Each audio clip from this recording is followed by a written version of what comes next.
Collimation Dan here. Cosmic Charlie here. How's it going, guys? Charlie, you got a hat on? No, you got no hat on. No. Good. No hat today. Still so rock and roll. there you go. I can see the beautiful face of right. Cosmic Charlie now, so that's a wonderful thing.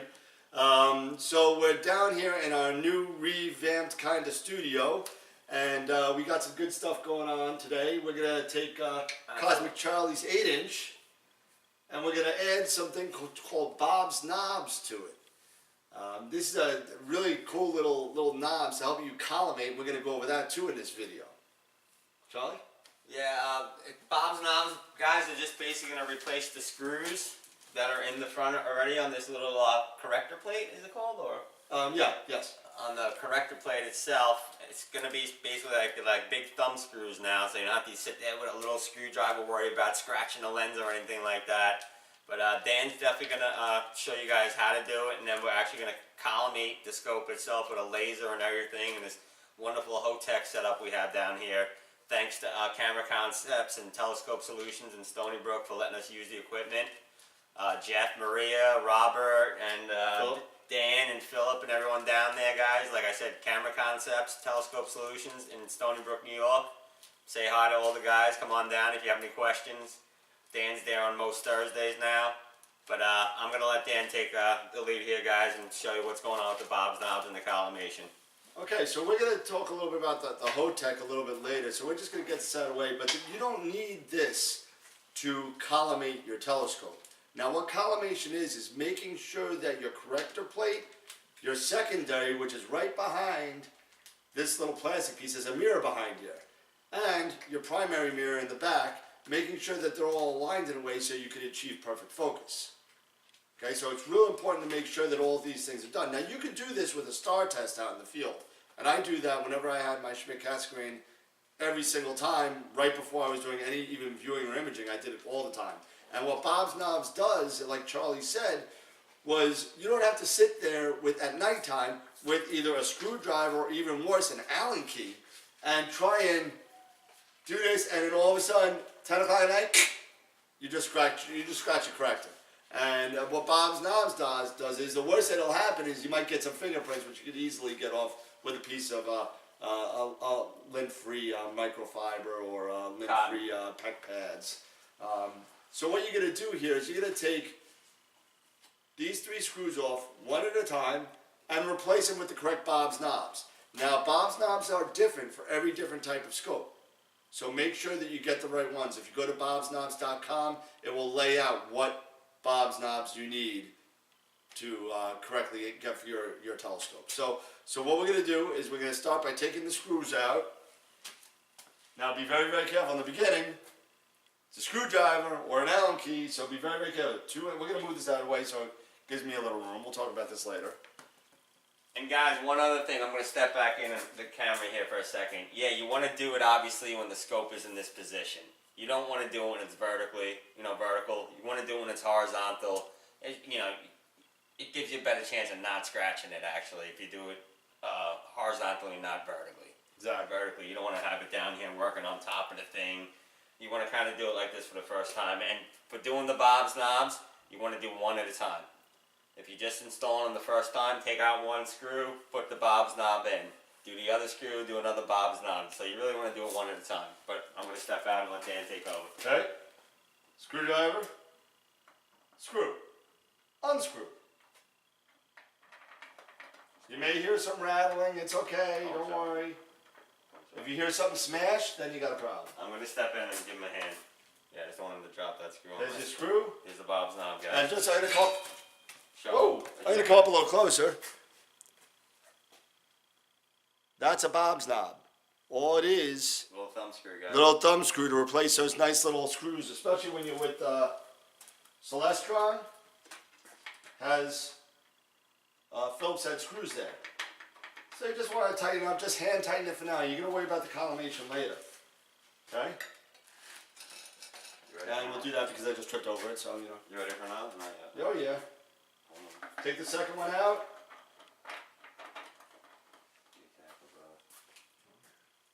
I do this for a living. I know. Oops. Yeah, once again, guys, I want to thank Jeff, Maria, Robert, Philip, and Dan, and everybody at Camera Concepts and Telescope Solutions in Stony Brook. Thanks Jeffy, letting us use your equipment. There you go, that's 2. Alright, get the other one out, and I'll give you the last one. And do yourself a favor, guys, always save your screws, just in case. Oh, yeah. That's the last one. There you go.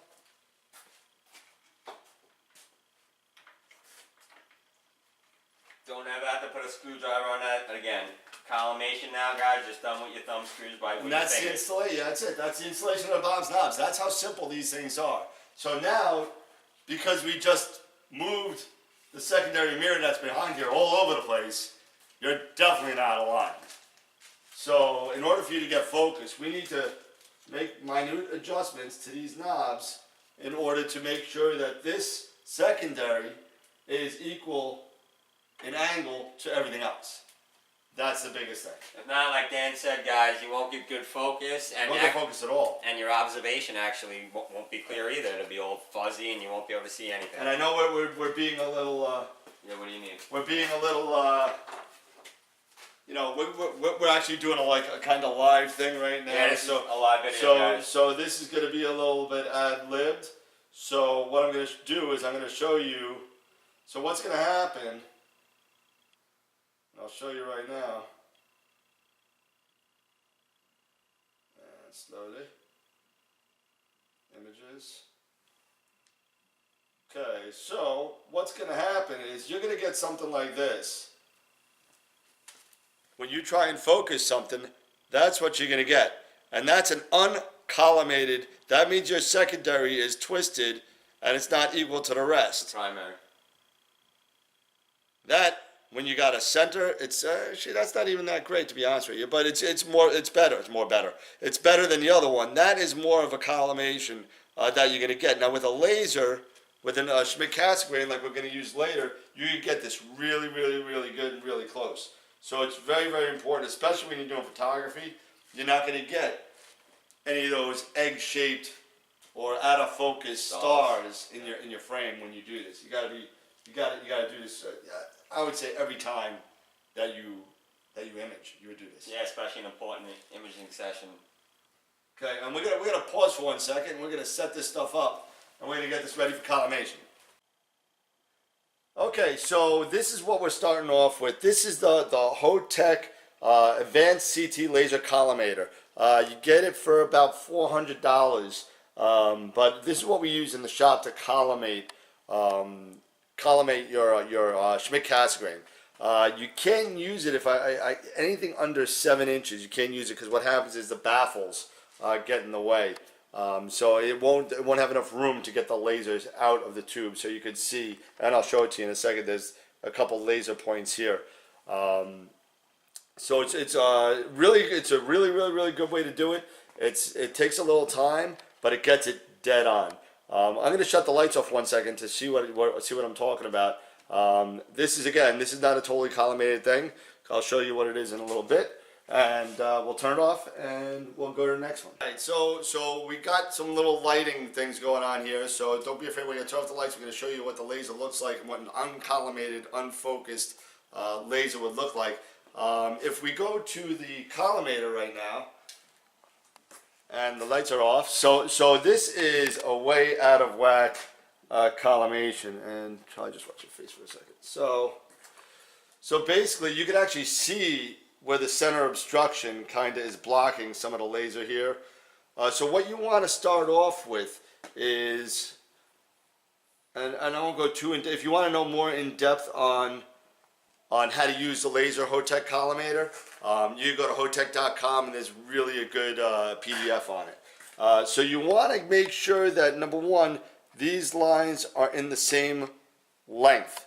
So there's numbers over here. I know you can't see them, but there's numbers 1, 2, 3, 4, and it goes back to 1. So you want the circle, the circle kind of concentric around your main laser here. Okay? Now there's numbers on each side here, there's numbers on each side here. So if they're both at 3, the ends should both be at 3. So you're going to do a couple iterations, and you need a good, and this comes with the head, and you're going to move these things up and down and right and left to get them in the right spots. Once you're in the right spots, now you get the return beams Now you see the return beam's all out of whack because we're not all set up yet. So what we're going to do is we're going to get this thing set up, and then you're going to see what a proper collimation looks like. Okay? Okay, so we're back, and after a couple of trials and tribulations, we got this thing collimated pretty good. It's almost perfect as far as I'm concerned. So let me just go over a little bit of the procedure. I'm not going to go really in depth to it. So you got your Hotech Collimator here. Okay, you're going to start at setting number 1. Okay, and you're not going to have these outer 3 laser diodes on. You're just going to have the one in the center. Okay, now what's going to happen is so I moved it a little bit, but you want them to be at the same value. So you're going to take, right here, you got 2 different controls here. You got one that goes moving these vertical lines, right and left. Okay, and then you got one that moves these horizontal lines up and down. Okay, so after a couple of iterations of moving it up and down and right to left, you're also using your slow motion controls as well to keep them on these parallel rails here. This vertical parallel rail, this horizontal parallel. So you want them at the same value. That's the first one. Once you get there, after a couple of iterations of going back and forth with the telescope, now you're going to go to setting 2. And I moved things a little bit, so I don't, now why is this like this now? Oh, because I moved everything. I moved everything here. So sorry guys, I wanted to show you what it perfectly collimated look. There you go. That's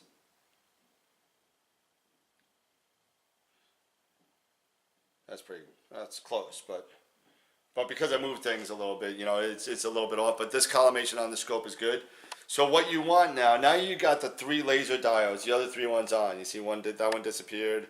There it is. That one disappeared. The bottom one disappeared. It's all reflecting back. So what you want to do is, and if we want to go to the back end of the scope,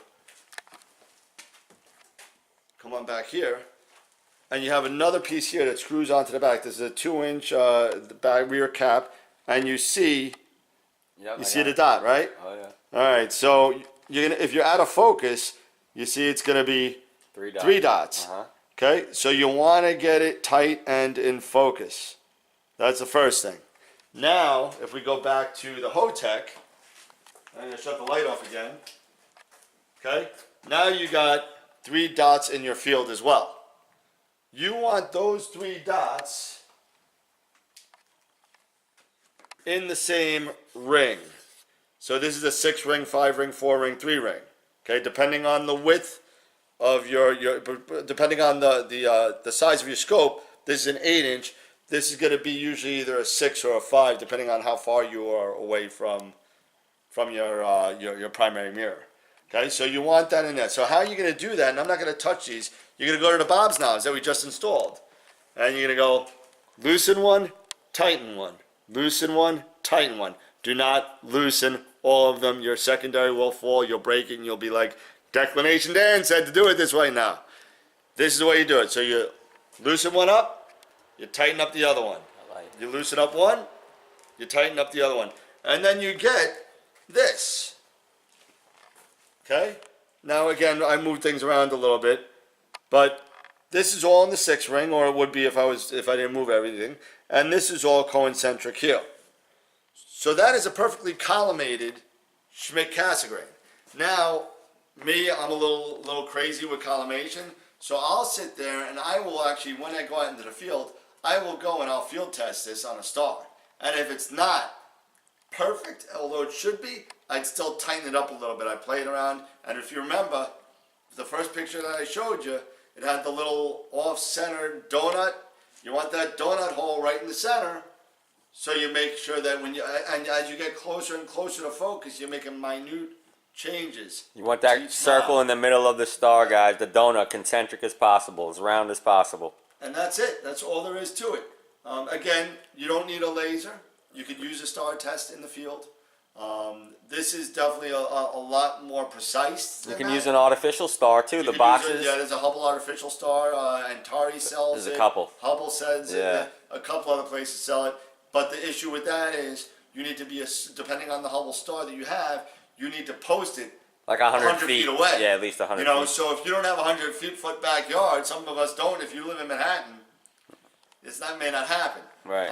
But it is good to use. Or you can wait till nighttime and use a real star and just don't use anything too bright. And that's all there is to it. All right, guys. I just want to thank Declination Dan for installing my Bobs Knobs and doing the collimation, making sure everything is good. I want to thank Jeff and everybody at Camera Concepts and Telescope Solutions in Stony Brook, Long Island, for letting me use their equipment. And guys, until we have something else, thanks for watching. Keep shooting. Keep educating. And keep having fun, guys. Thanks for watching. All right.